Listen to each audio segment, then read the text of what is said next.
You're now watching two old farts making noises. Welcome to Canadian Art Today with your host, Paul Constable.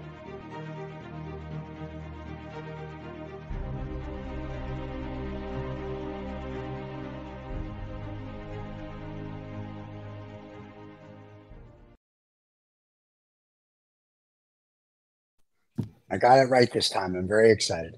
So, for people that don't know what we're talking about the intro that David usually does. So, David, the infamous ghost. Yes. So we just did a show, but it's past his bedtime now in the Netherlands when we're doing this show. You got to get tucked in. The nurse has to give him his medication. And he's out now. So I have to bug him about that on Thursday. Yeah. There you go. Yeah, he'll be here Thursday. He'll be for the Thursday show. So, and then we'll bug him about the Canadian extra because that has to. A nice little thing. Hang on, people are watching today, and we've got an extra little special thing at the end of our program. Just something brand new for today. Very cool. And we have a very exciting guest today. I've looked at her work. It's beautiful and gorgeous, and it's like pops out. It's wonderful. Yeah, very unique artist today, and.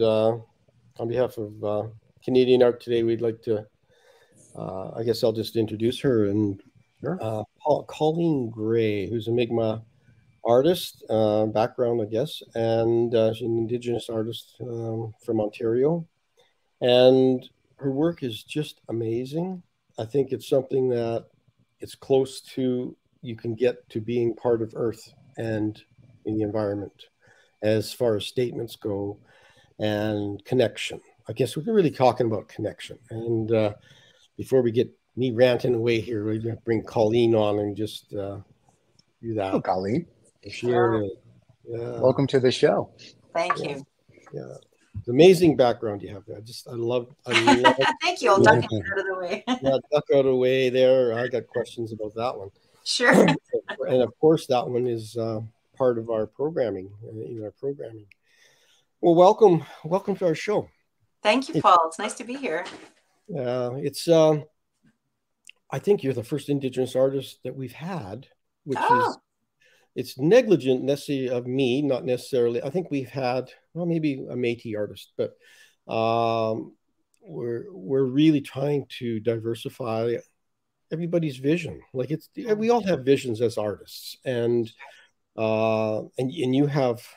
Not only a great vision, I mean, you work from a style called free painting. And can you explain a little bit about that, but also a little bit about your background, about where all this comes from and a little bit of your history? If you could help fill us in a little bit, that would be great. Sure.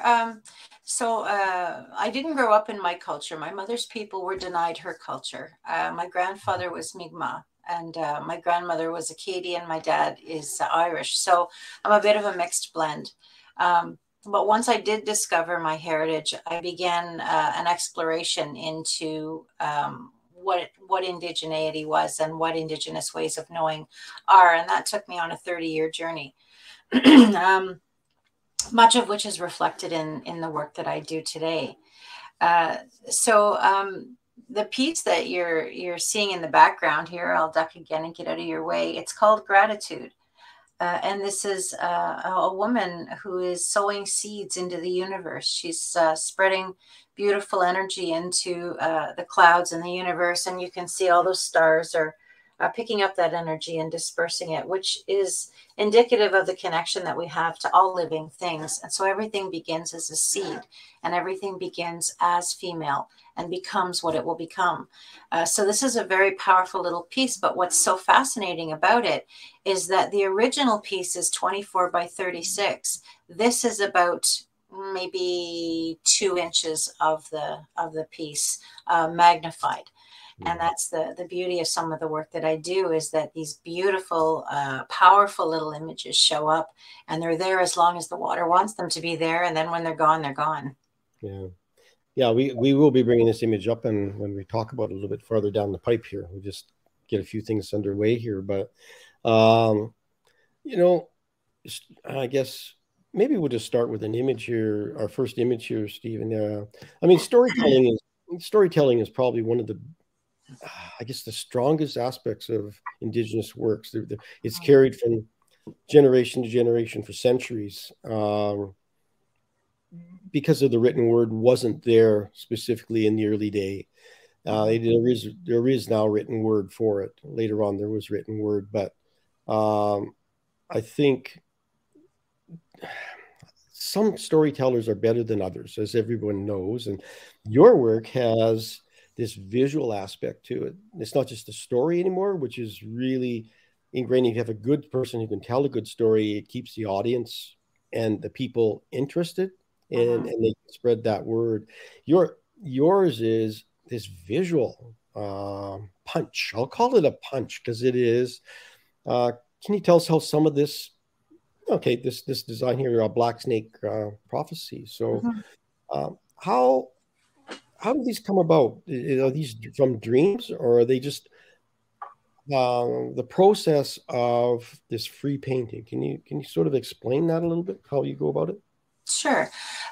So it's not really a complicated process, but it is a beautiful process because my philosophy around creativity is that when we're children, we are told everything that we create is beautiful. We're elevated to such a wonderful degree by the people that we look up to, the adults in our lives, teachers, parents, aunties, uncles. And so they tell us how great we are. And then you get older, and suddenly society begins to force you into a paradigm where you have to have a measurable outcome at the end of your efforts. And that begins to take away some of the joy of that creativity. So when we're children, we just throw all caution to the wind and we do what feels good and we do what we feel connected to. Then as we get older, we know that we're going to be judged on our performance. And so we start to constrain that creativity and try to fit it into a box. And not all of us can fit into those boxes. And so I've always been an outside the box thinker. And so for me, the free painting style starts where the medium that I use, you're using a lot of water with the paint. You're on a non-porous, 100% synthetic surface. And so there's no absorption. So when you're free painting, you're really giving license to the water and the paint to begin to move and create and let it show you what it's capable of. And you're just sort of there to guide with the brush to change the course of water channels and to allow that paint to move around on the surface. And then your job, if you're free painting, is to simply observe what's happening with just a little bit of input here and there from your brush, or maybe an addition of color, or maybe a little more water, maybe a little less water. But your whole focus is on the little microscopic things that are happening beneath the surface of the water as all these little images show up, and then they just disappear as the water takes them away again. So really, it's very meditative. It's very peaceful, very calming. There's so many good benefits to just free painting and just allowing yourself to be a part of the medium instead of trying to force the medium into a constrained parameters, based on what people will judge. Yeah. No, and I can see that there's this fantasial aspect to a lot of the pieces, right? So you see caves and caverns and skies and beautiful birds and things that just appear because your work. I've seen pieces here that have like 8 or 10 different elements in them, whether they're premeditated or they just happen. And you kind of wonder why certain shapes just appear. Like a lot of times abstracts, a face appears and you don't know why. There's these faces just appear, or animals or birds or trees or other structures. And are these connected through your hand in your brain and the medium, so they're somewhat all connected because you're the controller of it, but you also need to have the skill set to understand how much water, how much. So right. Are these things work flat on the table? They are. So this particular piece, Black Snake Prophecy, was inspired by the battle for clean drinking water at Standing Rock oh my gosh, when was that now? I don't even remember when it was, but it was a handful of years ago. I think just about everybody was aware of what was going on in the media. That's 5 years ago, maybe, I think. Was it about 5? Yeah. It just feels like a million years. Fast, yes. COVID has sort of been the the disruptor, right? Well, it's sort of been my benchmark now. Is it pre-COVID or post-COVID? So I've used Right? that. I've used that as my marker, right? Because I've lost time as to when things had happened. So I think it was pre-COVID. So Yes, definitely. Yeah. it would probably be in the 1819, somewhere in there, I'm guessing, because Right. COVID was what, March 2020. So That's right. Yeah. just before. So Anyway, yeah. sorry to interrupt. Yeah. No, that's okay. That's okay. So yeah, so the surface that I work on synthetic paper. Many people are familiar with UPO. Yeah. UPO company, very, very smart marketing, tied their name to a product, much the way Kleenex and tissue were tied together. So, you know, tremendously smart marketing. I have a custom cut thickness to the synthetic paper that I have. I will occasionally use UPO, but I do prefer what I use because it's very, very stiff, much like a board. And that allows me a little bit more freedom. It's wonderful in that it can be simply washed off when you're finished with it. So for working with Indigenous communities, that I plan to start shipping synthetic paper into the communities along with art supplies for Indigenous youth to experience this contemporary art form.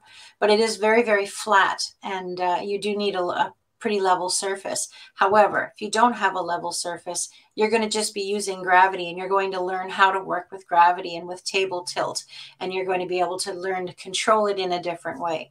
So not too many houses have level floors or level walls, but we can get around that just with a little bit of extra technique. But it is a fascinating medium. It's a little bit like paint pouring, I guess, a little bit after it's been placed onto the paper, you move it around. And no. Not quite the same? Not quite the same, no. You can either add paint on dry paper, or you can put your water down first and introduce the paint. But when you start to pick it up, if you have your colors and your water pools and you pick the paper up and you start moving it back and forth, as most people know, everything eventually becomes brown when you do that. So you're using very subtle movements with your brush, and they really are very subtle movements. So the brush is the medium that moves the water more so than picking it up and moving it back and forth, because that immediately erases all of those beautiful little reactions that are happening by the combined minerals and water on your paper. So you're using a bit of an oil product with it to do the repelling and no. the little, none? You don't? So where is the mineral spirits involved in it? So I use primarily Daniel Smith paints. The Daniel Smith Primatex series contains ground minerals, which are just fantastic to use for this medium. Because if you're painting with lapis lazuli, for example, you're actually painting with gum arabic with ground lapis lazuli and pigment in the paint. And the minerals, when they land on the water, some of the heavier minerals will fall very quickly to the bottom, and some of the lighter minerals like silica will float on the top. So you get these really, really diverse reactions happening. Then if you want to add another mineral paint to what you've got that's existing, you might drop something like a hematite, which was a very heavy mineral, and it will fall very quickly to the ground or to the bottom of the water pool and displace and push everything else out of its way. And so over time, you learn what minerals react with each other and how they react, and you have somewhat more control once you have a knowledge base to draw from. Yeah. So you do workshops on any of this stuff at all? I do. Yes, I do. It's my art lessons are usually 4 hours long, so it takes a little bit of willpower to clear your calendar to take 4 hours. But it took me a long time to figure that out, how long. But an hour or 2 hours, people are just starting to get a feel for it, and they're just starting to break out of that constrained thinking. And especially professionally trained artists will sometimes struggle because they want the medium to be forced into the parameters that they've learned, and they want the medium to be controlled by the rules that they've been taught. But it just doesn't work that way. I tell watercolor artists who show up at my classes, everything you think you know about watercolor painting can just stay at the door. This is a whole new thing. And they quickly discover that that's not garbage. That's real, because it's not going to do what you want it to do. It's not watercolor paper, and it's way more water than you're used to using. Really? Okay. Yeah, it's a lot. Like I will, if I'm working on a big piece, it blows people away because I'll take a half a cup of water and I'll throw it on the surface, and and they kind of go, ah. Yeah, exactly. So the drying process, just air dried? Yeah, well, as the water evaporates, the viscosity of the paint changes. And so that allows you to further explore the mineral contents in the paints that you're using and create a whole other level of effects. So those are usually higher level lessons that I do with people. But yeah, as the water evaporates, your image is finally left behind when you're finished playing around with it. It does not reconstitute well. So if you want to leave it and walk away and come back tomorrow, it's not gonna give you what you're hoping it will. But after that, it's sprayed with a sealant, and then it's ready for framing. Yeah. No, and probably good that it is on a stiff board. Otherwise, you'd have a huge amount of wrinkling. That would be no wrinkling going on. So this is nice firm. So do you do these sessions online as well? Do you have an online session or just in person? I've only been doing it in person at this point because I've just been too busy to try to do online lessons. I mean, as it stands right now, between my own work, setting up a gallery and running Art for Aid, I'm probably working about 12 to 14 hours a day right now. Yeah. So it's been, pretty rock steady for quite a long time. I would like to do online lessons, but I would wait until I have a very proper setup for something like that. Yeah. No, we'll talk to you about that a little bit as we go along here, about some of the different things that you're doing as an artist as well, for community and for yourself and for your other thin people. But here's this gratitude that we were just talking. That's your background shot. So without you sitting in the middle of it, so it's kind of nice to see the full image, and you can definitely see the seeding going on and these little pops of white. And but I see faces everywhere. I mean, I've got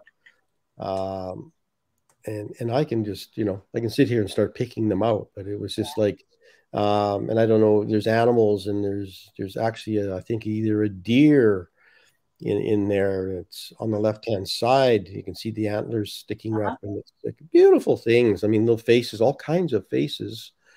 And they just popped out, and you see an elephant down in the right-hand corner with the long nostrils.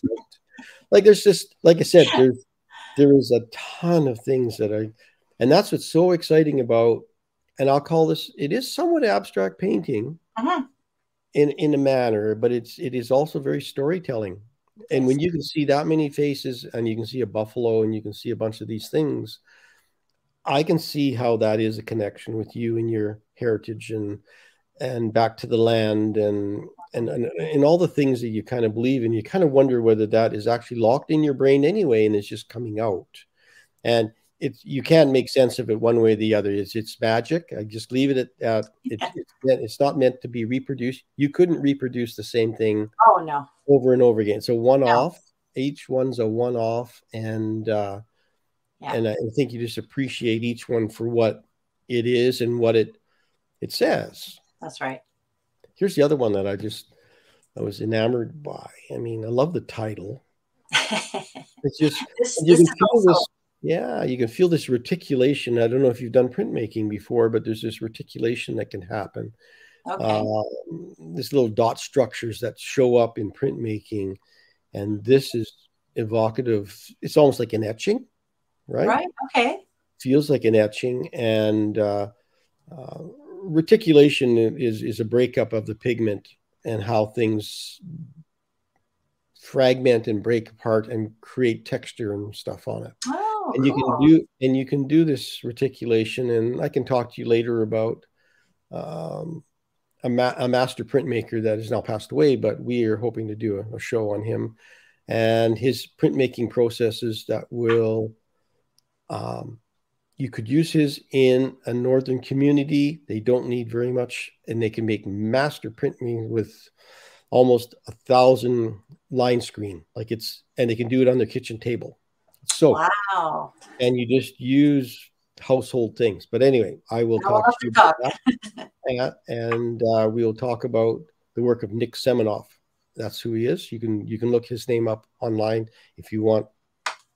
And he freely distributed that through his life. But anyway, we will talk about that in another show. But this reminds me of some of the early works that he did.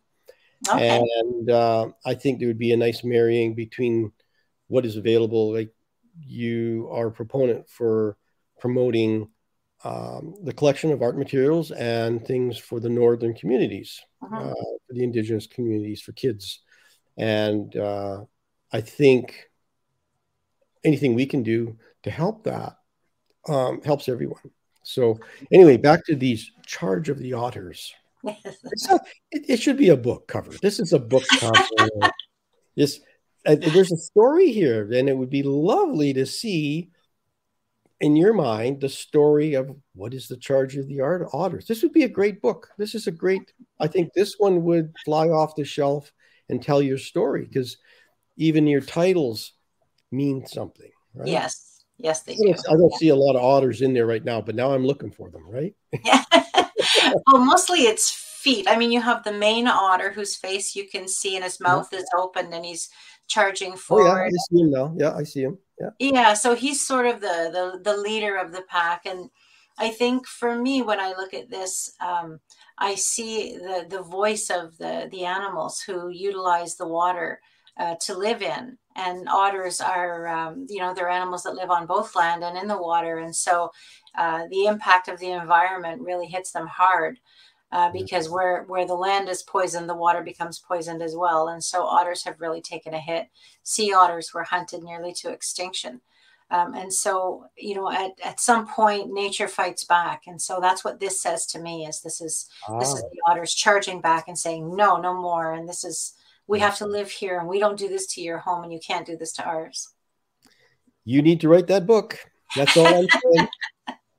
In my spare time.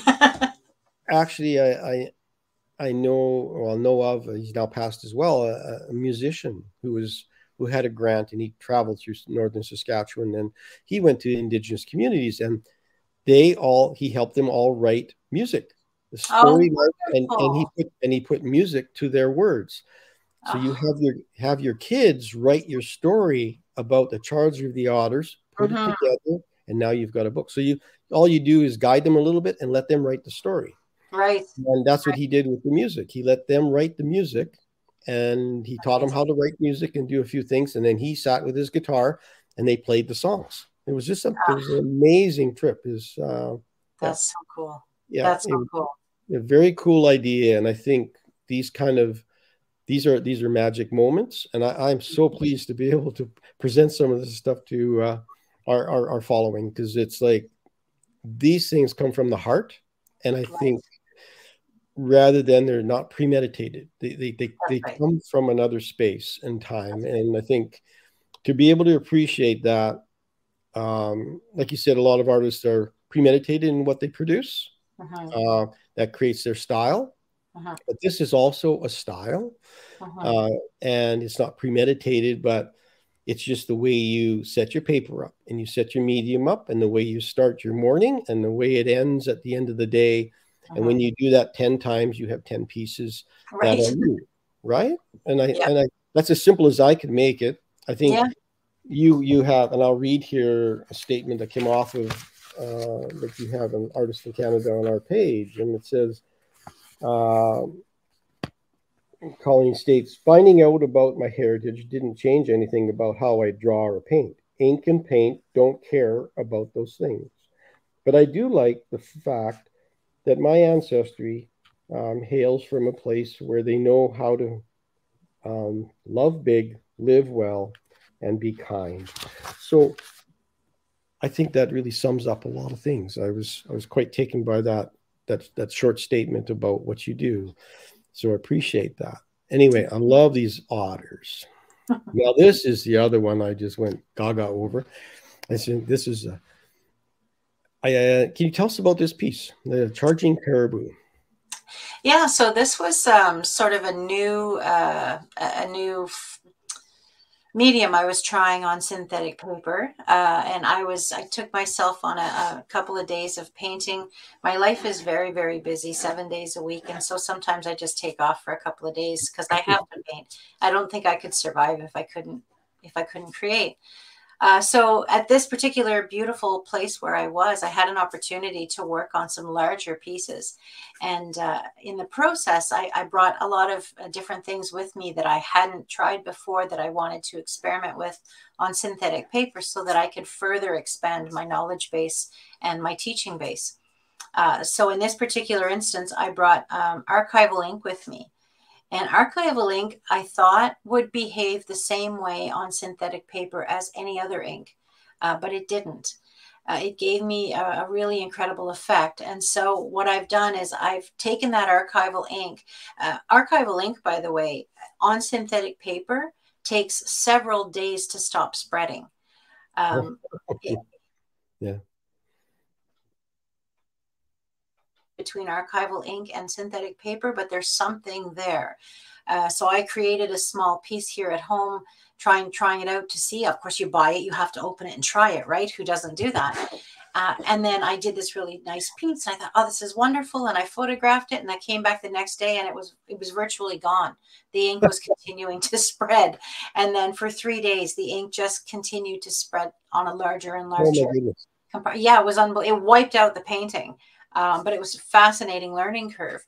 So I diluted the ink with a little bit of alcohol, and then I used my blow dryer, and I created almost a topographical effect on the synthetic paper. And then once I had that figured out, then I decided to use the water, and I painted with the water and then added the paint to it, and then used the blow dryer to move the water around to create the topographical effect. Yeah. It would have been nice to do a stop action film on that. Like you just set the camera up and walk away from it and come back in a couple hours and see what it did, and then do a quick short clip of them, and then you can sort of see how this, which is like a little film clip, which could be kind of a cool story line that you're going.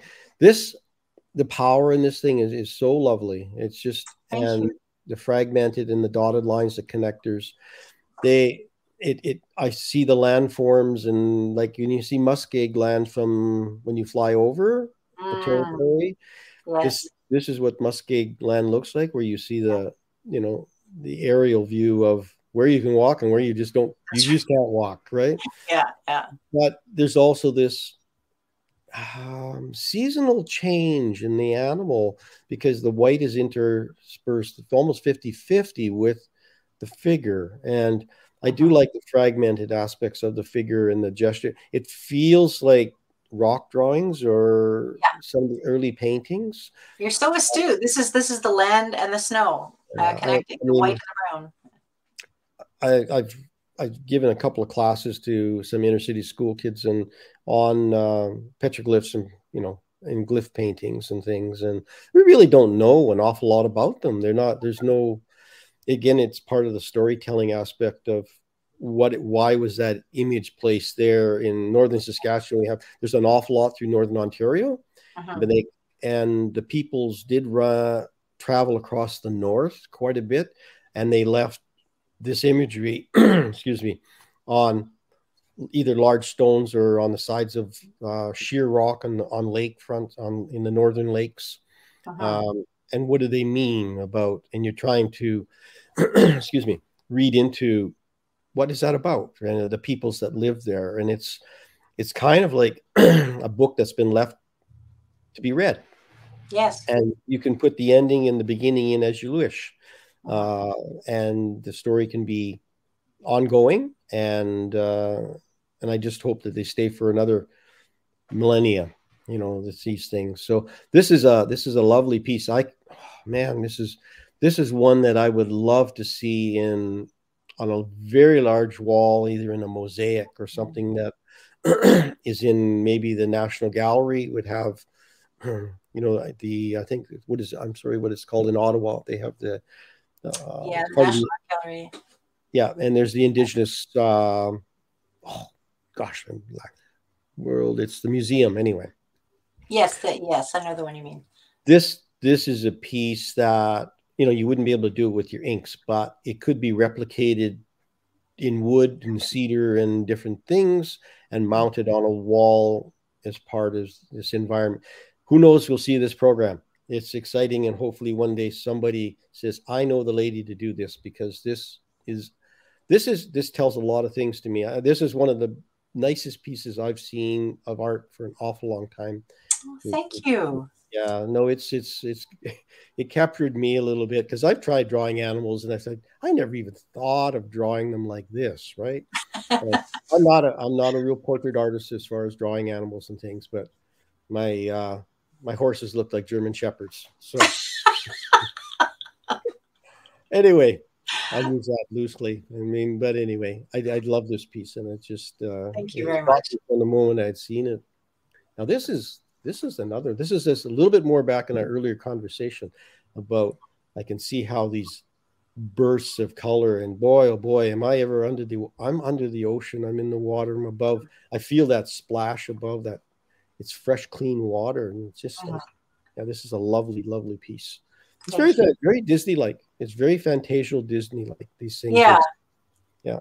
I want to see that famous little fish come through there, you know. This has such a spooky story behind it. Whenever I excuse me, whenever I paint, I always smudge. I usually have a braid of sweetgrass kicking around nearby, or because you just never know when you're gonna feel like there's something else going on there. And for me, that's a sacred time. And so I always try to burn a little bit of medicines to just invite whatever is going on to continue coming on with me. In this particular piece, I was just killing time. I was waiting for another piece of work to dry so I could continue working on it. And I had a couple of scraps of paper. And so this is not a really big piece. I think it was maybe 8 by 10 or 5 by 7. So I just started playing around with it. And then I got busy and I walked away, and I just let the water pool. And this is, there was no greenery, no fish. It was simply the blue that you see in the ocean. And so as I was poking around the house, I came back a half an hour to just check the pools of water to make sure nothing was going to breach and go over the edges. And there was this skull formed at the bottom of the pool of water. And it really blew me away. And I thought, well, what? This is so cool. Like, this looks like a real skull. Like, what is going on here? And at that moment, the radio mysteriously turned up louder. I was alone in the house, so it was a little freaky, but the radio turned up louder. And there was a documentary on CBC, I think it was. And they were talking about how the climate change in the ocean and the rising tides have contributed to the washing away of a lot of archaeological facts that were being dug up along the beaches. And then I looked at this piece on the table, and I listened again to the radio, and I thought, oh my gosh, like the connection between these two things was just so spooky. So rather than just sort of ignore it, I continued to work it, and then included the fish, and gave it that ocean presence that it seemed to want. Yeah, I think occasionally artists do get those moments, I guess I'll call them, and it's you really just have to back up and accept them. And you don't try to explain them, because you'd be put in a little white jacket. Yes, I mean, yeah. But I think, again, it's I've had a couple of moments like that in my life in painting, but I won't go into the details on those or bring everybody to a tear. But it's not to be thought of lightly. These happen, I think, mostly when materials aren't precious. In other words, the little scrap of paper, you're waiting for something you're working on. Your mind has freed up completely because you're using very little pigment. You don't really care about the piece of paper. Yeah. I hate it when I've got my last sheet of watercolor paper and I have to produce a piece of work. There's nothing worse than that. It's nice to have a stack of paper in case I screw up, I can get the next one. Yeah. So, and I think, how do we get to that point more often when we do our work? It's really hard to say, I'm really free, because you're really not, until you learn to free yourself up. And one of it is, like you said, you have that waiting time between things. Play. Yeah. So you said, I just need a little distraction and stay busy, and I'll use up that scrap of paper. And mine came from, I had a little bit of paint left on my palette at the end of the day, and I thought, it's going to dry up on me. I'm just going to produce a quick little piece here. And you come back in the morning and says, this is way better than I struggled on for 5 hours during the day. Because you're free, you're relaxed. Well, I had used the paint up, and I had a little scrap of canvas that I was working on, and I just put it on. They said it was there to use. Yeah. I think that's art's gift to us for not wasting our materials. Yeah. My mother was a painter and still is a wonderful. painter, but she always had this, she's a watercolor painter, but she always had this little scrap of paper off to the side, and she'd wipe her brush on this thing. Yeah. And at one point, she had to put a body of work together for inclusion in one of her art clubs that she's part of. And of course, my dad, being her framer and advocate, you're the best and the best and the best. So he looks at this piece of paper that she'd been wiping her brush on for I don't know how long. That's a painting. And he took it away from her and he framed it. And it helped get her into the show. It was just like, it became part of the show. But this is what I'm saying. Things that you don't expect. You have to watch for those. Those are the magic things, and I can really appreciate, for instance, this piece for what it and what it says, because it is very illustrative. There's a lot going on in that piece in such a few pieces. Like I really want to kind of go into that cavernly area in the middle, right? And swim through those weeds and reeds, and I see the little fishes going by, and I've seen that. You know, that the top half of that painting, you know, where they always have that splash of the clean drinking water, you know, Culligan-y kind of look, right? And you go, man, did she ever nail that? Like that, that gives me, not so that it looks like it, but it gives me a feeling in me that we have fresh water and it's bubbly and effervescent, and it's where we want to stay and be a part of. The color of blue is fresh and clean. It's not murky. And yet there's a few dark areas down near the bottom, and they're mysterious. And I do like that. Thank you. There's another one here. This is, there's another beauty. This is a wonderful effect. Yeah. Well, yeah, this one I find with your, you know, the landform and the horizon line, and there's a weather system happening. I'm not quite sure. You mean this inclusion of the color on the top right, is that, you know, by accident, or is that no, accident? Nothing with you is accident. Well, you know, sometimes the water and the pigment just really wants to do its own thing. And I really enjoy just sitting back at the table and watching it happen. And when you take your cell phone and you hold your cell phone camera over top of what's going on, it automatically magnifies. And so you're able to watch the minerals reacting together. And, you know, when your timing is right, you get fantastic photographs, which is exactly what this is. This is just a combination of several paints. Lunar Earth is the bottom color that I used. And then the top color, I cannot quite recall all of the colors, but I suspect it's Mayan blue. There might be a bit of lapis lazuli in there. There's definitely a pearlescence in there. So there's probably a pearlescent shimmer or something containing mica to pick up the pigment. And then quinacridone gold was just a little bit of the top right-hand side that wound up in the photograph. But what I really wanted to do is I wanted to take a nice shot of something like this to show people that these are some of the reactions that are happening. And if you're mindful in your painting and you're examining what's going on, you find things like this all the time. Yeah. How big a piece is this one?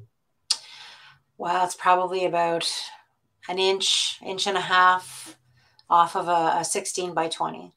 Oh, it's a piece. It's a section of. It's just a tiny, very tiny section. Okay. And these are happening. These are all like little pockets all over. There's all kinds of stuff going on. Right. Yeah. Yeah. It's like chasing rabbits. You're always looking for the next really cool thing. Well, it is very cool to see that things that are happening and pushing. I like how it kind of, so when you do this, that it seems to be lighter, whiter down on the horizon line on the right side there. Yeah. So is that placed in there after the pigment is pulled into there? So in other words, it's pulled in there first, or is it? This is all, everything that's going on in that picture is a reaction, a specific reaction to the introduction of several paints into a small pool of water. Okay. So I'm just trying to say, you've created this pool of water that may be, say, more in the blue hue all the way down to the horizon. But then when you inject or put in that other pigment to react with it, does it push back up into the blue?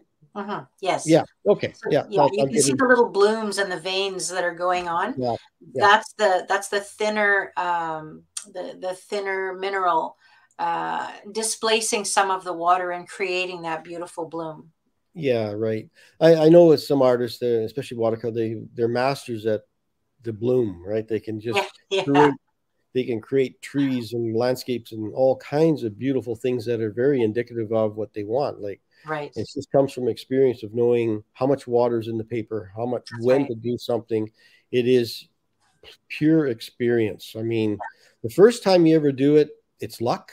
And then to be able to replicate versions of that in the rest of your 30 years of figuring out how you did it in day one is that's and you kind of back up and say, what did I do last time when I did that? How did I get that? Oh, and I still do that.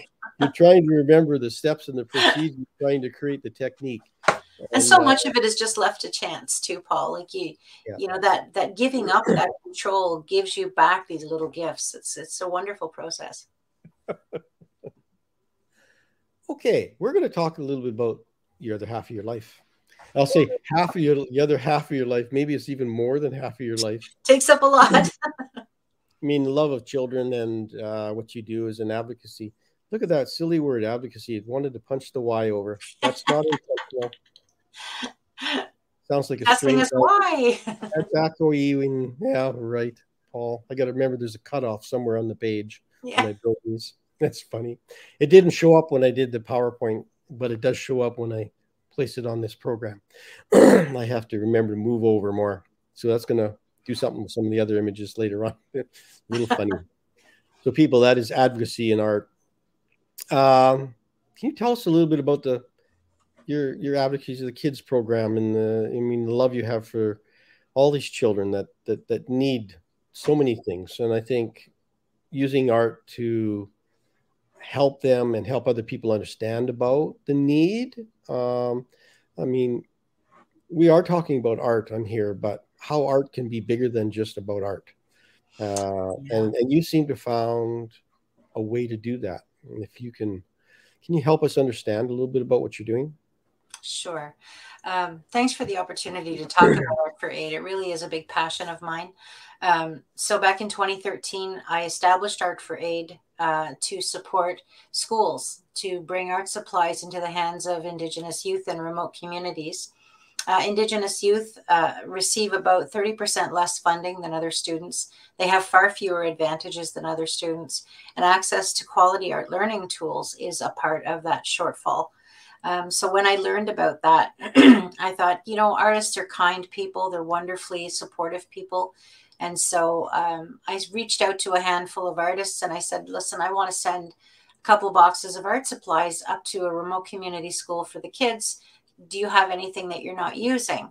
In about 2 weeks, my basement was so full with art supplies, I couldn't move. And so then I had to figure out, how am I going to get this shipped? Because it's very, very expensive to ship to fly-in communities. So I began selling I took several pieces of my art and I created prints, and I found a fantastic high quality archival art printer in Ottawa near me, and he loved what I was doing. And so he's been supporting me right from the get-go. And he's been able to provide me with beautiful quality prints that I then sell. And that money is used towards the shipping and operations of Art for Aid. And it's gotten to the point where I've established a store now, because the store is just a continual replenishment of the budget for me. But we started, we've been shipping the art supplies, collecting and shipping now for over 10 years. And then just last year, the year before last, we started our land-based learning program as an addition to the art supply support. And so land-based learning helps youth connect to culture and language. So elders and instructors and people who are familiar with traditional land practices take the youth out on the land. But one of the biggest problems is that most of these kids don't have proper boots. So they would show up for a winter ice fishing program in a pair of running shoes, and teachers couldn't take them on the program. So a few teachers reached out to ask if I would be able to help. I have an incredible boot supplier who loves this program and is very, very supportive. So we were able to send the request for land-based learning support.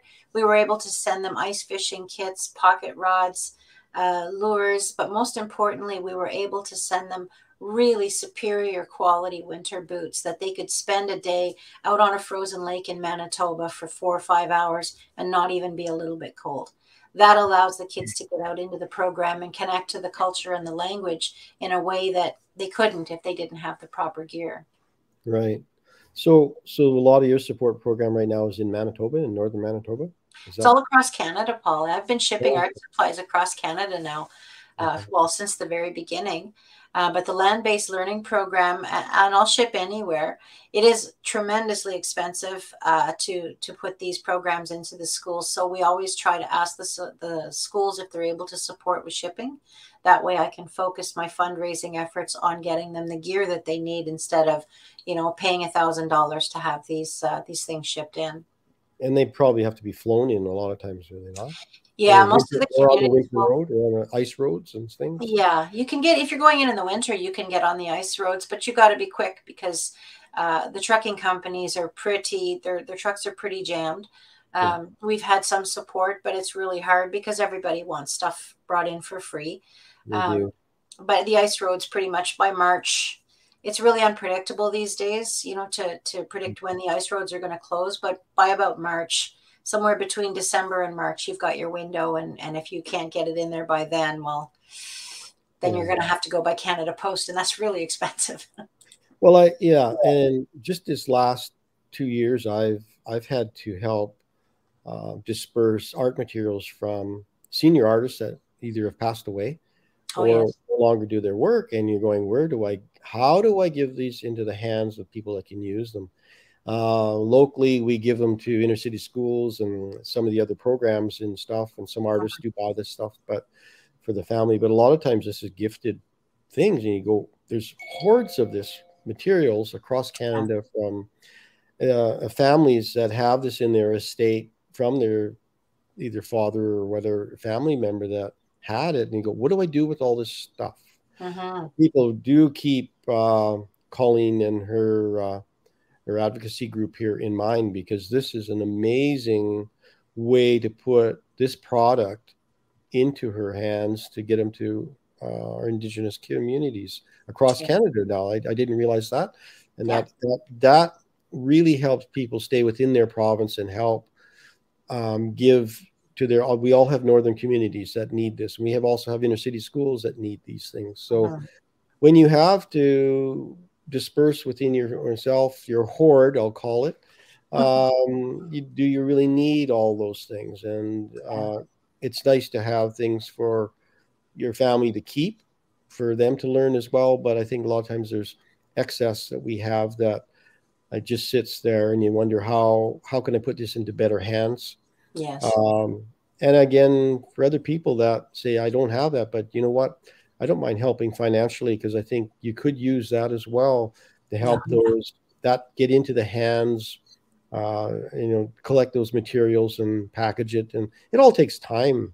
And I think there's a lovely little letter here, a thank you note. I love that shot. There's a lot of copy here. That's why I'm leaving the screen up for quite a while. But it understands what, people, when they read that, they can understand what this program's about. And I'm sitting here I'm plugging this a little bit, but I think it's valued, and thank you. I see that it's needed. It's needed in northern Saskatchewan as well. We have communities that need this desperately, because art is therapy. You agree? Oh yes. Yeah. Well, when you consider that, these kids who live and fly in communities, it's not like they can, take off down the road and go visit another town or go somewhere for the weekend. They're there, they're not going anywhere. And a lot of the kids become really bored, and there's only one result for a bored young person, and that's usually not even young. I think not even young. Yeah. The suicide rate is huge. Yes. devastating. We've gone through also a number of things with reconciliation, and we've had a lot of things that we have to be accountable for and try. And I mean, you'll never fix the problem, but you have to do a better job at loving our children and of all our children, I guess. And being a grandparent, I understand the levels of just within the family of understanding where you have to be for them. You got to help. You got to be there. You got to be there for them. And in communities that where, say, parents aren't there, other ones have to be there for them. And art is one of those families that can be there where, say, they're not as outgoing, but they love to sit and do art. That is sort of like that free painting thing and the vision. And there's some great music coming out of these communities, but only there was some funding federally for it. But if they didn't have that, they wouldn't have, say, Indigenous awards. They wouldn't have a lot of these things if our APN, I love APN network for watching movies. So it's like us understanding and learning by, you know, the people, our First Nations people that were here before us. And here's how to get a hold of Colleen. Yeah. So if people have art supplies they're looking for a home for, art supplies can be shipped to my address. You can contact me through artforaid.ca. We ship all of our boxes from our warehouse because we need to control what goes in those boxes. We can't have Art for Aid responsible for something that is inappropriate and shipped to a school. So we make sure that all of the products are working, are of good quality. And we also include several items like Indigenous place names maps go into the boxes of first-time recipients. There's all kinds of goodies that go in the box. So we really do need to ship them. But if people are in other areas of the country, and you're inner city and you're wondering what to do with your art supplies and you want to support Indigenous youth, find the friendship centers. You can Google them in your province and you'll find a map. Go and approach them and ask them if they would be interested in art supplies. Just make sure everything is in good working order, because it isn't fair to give somebody art supplies that are not in the best condition, because they won't know how to reconstitute, you know, dried out stuff, or you know, if something is a sketchbook and there's all kinds of stuff in it, remove those pages and give them something fresh and clean to start with. So pencil crayons, if they've been used a little bit, but absolutely. They're not just little stubbies. Not little stubbies, like preferably a decent sized pencil, and okay, so they can be used. Art supplies are expensive and getting more expensive for everyone. Yes, they are. Yeah. Yes. Well, I appreciate that very much. This is very informative. I love the fact that you are involved. I mean, what energy you have. You're building an art gallery as we speak. My goodness, like, is there 3 of you involved in that? There's 4 of us artists. All 4 of us are women. And there's going to be a section in the gallery that is dedicated to Art for Aid. And so we'll be taking some of the created art from youth in these communities that we've been looking after for the past couple of years and inviting those youth to put that art in the gallery. Art for Aid will be responsible for paying for the shipping of that artwork to us. We'll frame it and sell it, and the proceeds will go back to that student. So they will be making an income as a published artist in a fine art gallery. Excellent. Well, Stephen, are you more aware now? I'm more aware, and now, of course, I have questions. My questions I ask everybody. So your work is beautiful, but I looked at your site and I don't see your work on it. So if I want to buy one of your pieces of paint, I mean, it's very nice if you're giving them away for free. I'll send you my address and you can just send me them all. But if you're selling them and somebody wants to buy some of your art, how do they do that? Well, on my website, ColleenGrayArt.ca, I have a few of my pieces. I have a lot of pieces that I have to photograph. Building this gallery with my partners has been a very time-consuming thing. And so, unfortunately, my website has been a little bit neglected. But I've got probably about 10 or 15 pieces here that I would like to put up and have them on the website for sale. So within the next week or so, I hope to find time to be able to do that. But that's usually where you can find my work. And what's your Well, ranges, if I may ask? So if someone likes your work, what's the price range that they're looking at? It's usually anywhere from $80 for some of the small frame pieces, right on up to $1,200 for the larger, more complicated pieces. Okay, very cool. Yeah, thank you. Very, very cool. It's gorgeous work. I loved it. I was like, I want this one. I want this one. And I said, I'm going to go to the site and look. And I'm like, there's nothing on the site. Okay. I know. Well, Instagram has my full portfolio. The only thing I use it for is just to post artwork. So everything I've ever created is on there. Very good. Very good. We're going to hang on here a little bit. I want people to watch what's going to happen. We're doing something really different right today. Well, actually, they're not going to see this part. They won't see the extras, Paul. They'll only see that if they go to that extra show. So the Canadian After is an extra that's separate. So they'll have to do that. So we're going to end this and say thank you, Colleen. And we'll see everybody next Thursday with whoever the artist will be. It's a surprise. And then for the people that want the extras, whether you saw this before or after the show, that's what's coming up. But you got to see that as a separate reel. So we'll run these credits and then we'll go to the extras. It's way to keep them in suspense. It's like a Saturday morning, serial commercial. Hang on, Colleen. Here we come. We'll be there.